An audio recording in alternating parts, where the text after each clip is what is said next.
Hi class, so good afternoon. So this is the second part of our presentation and thermodynamics 1. So this is under polytropic process. So this presentation gives you the example of the previous discussion in polytropic process. Okay, so let us consider now this problem. Okay, so during a polytropic process, 10 pounds of an ideal gas whose R is equals to 40 foot-pound per pound degree Rankine and the specific heat at constant pressure equals to 0.25 BTU per pound degree Rankine. So changes state from 20 psi and 40 degrees Fahrenheit to 120 psi and 340 degrees Fahrenheit. Determine, okay, A, the value of N. Okay? Letter B is change internal energy or delta U, and change in enthalpy or delta H. C is the change in entropy delta S, and D is the heat transferred Q. E is the integral of PdV, other work non-flow, or F is the negative integral of BDP or the work steady flow. And G, if the process is steady flow during which delta K equals 0, what is the work steady flow? Okay? Another condition, what is delta K if Ws is equals to 0? So what is the work for non-flow process? Okay, so let us now solve this example. Okay? So solution and determining the value of N. Okay, so the equation for the polytropic process is, or for the PBT relation is T sub 2 over T sub 1 equals to P sub 2 over P sub 1 raised to N minus 1 over N. Okay, substituting values. So we have here the absolute values for T sub 2 is 800 over 500 is equals to 120 psi. Absolute over 20 raised to N minus 1 over N. And then solving for N. So N equals to 1.356. Okay. Another for letter B.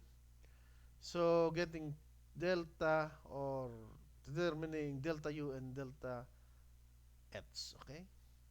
So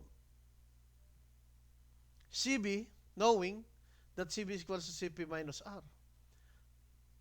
Okay. Substituting values, CB is equals to CP, which is 0.25 minus 40 over 778, which is the conversion factor, changing it to BTU. Okay. So put pounds to BTU. Okay, so the value now is 0.1986 CB. Okay, so getting now delta U. Delta U equals to MCB delta T, changing now the given. So mass equals to 10, CB is 0.1986, and the change in temperature. So therefore, delta U is equals to 595.8. So for delta H equals to MCP delta T.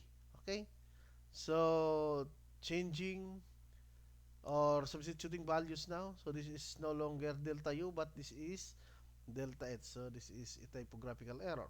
Okay, so substituting values now, 10 multiplied by 0.25 multiplied by 300. Okay, so therefore, delta H, not delta U, is equal to 750 BTU. Okay, so kindly correct the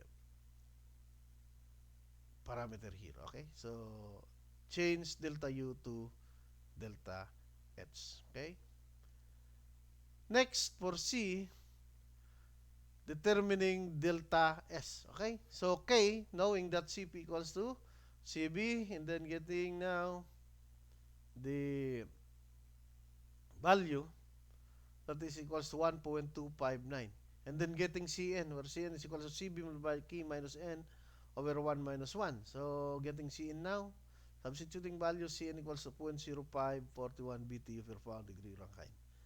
So for the change in entropy, that is MC and ln of T sub 2 over T sub 1. Okay?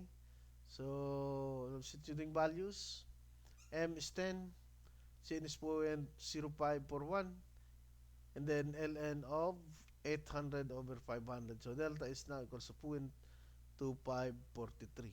And for letter D, heat transferred. So, heat transferred equals to MC and delta T. Again, substituting values, Q equals to 162.3 BTU. Okay, so for the work non-flow now, or the integral of P dV. So that is equals to MR T sub 2 minus T sub 1, 1 over 1 minus N. Okay, so substituting values now, work non-flow is equals to negative 433.3 BTU. Okay. And then for the work steady flow, that is negative integral of BDP equals to N. Okay, so work non-flow multiplied by N. Okay, so substituting values for N is equals to 1.356 and then multiplied by negative 433.3. The answer now for the steady flow work is equals to negative 587.6 BTU. And for work steady flow, again, that is equivalent to negative 587.6. And another is for the work non-flow, W sub n equals to negative 43 or 433.3 BTU. Okay. Thank you very much, class. That's all about my presentation. Thank you.